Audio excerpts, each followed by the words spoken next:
Okay. Now, your families, everybody's family in the background, did you all grow up in New Jersey?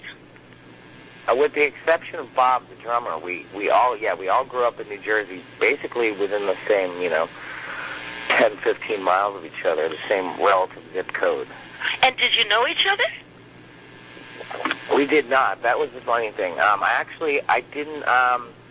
I didn't meet Ray Toro, the guitarist, until I went to art school, and then I met him through a mutual friend there, and then obviously Mikey's my brother, so I knew him all my life. And then Frank, oddly enough, lived in the same town as me and Mikey, but we had never met until we had formed the band. And then his first band gave us like a practice space, and they gave us our first shows and everything. So, and then we met Bob on the road while touring with our older drummer, and we just, really love Bob.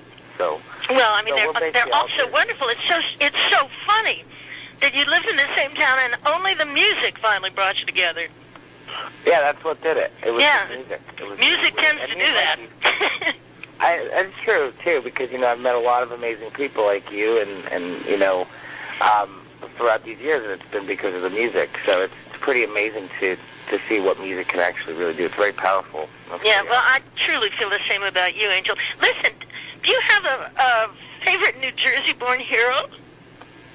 A favorite New Jersey-born hero? That's a really good question. Well, my dad's kind of my hero, so. That's great. But he wasn't born in Jersey. He was born in California. So let me think.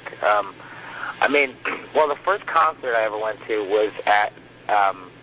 It was called Brendan Byrne Arena at the time in Jersey, and that was Bruce Springsteen. And my mom was a huge Springsteen fan, so this was like the height of it. This is when Born in the USA was just massive. And, yeah.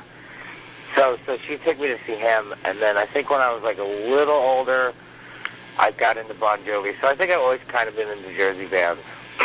Yeah. And tell me, you just mentioned art school. What did you, before you decided to become the immense musical genius, talent, and fame that you have under your belt now, what did you want to do? Did you want to be an artist? Actually, yeah. What happened was I was always drawing. I was doing everything basically because of my grandmother, who I was very close with. She always encouraged me to do everything, and she was the woman that had showed me cabaret when I was a little kid. Oh, really?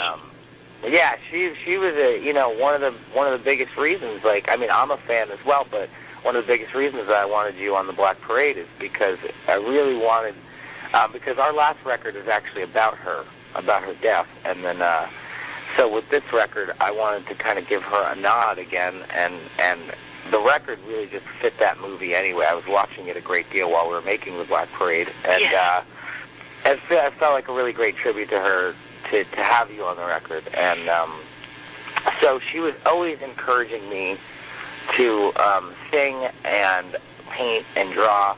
So when I was in school, I kind of took to it right away. And what actually happened was, I didn't plan on being an artist. I planned on being a musician.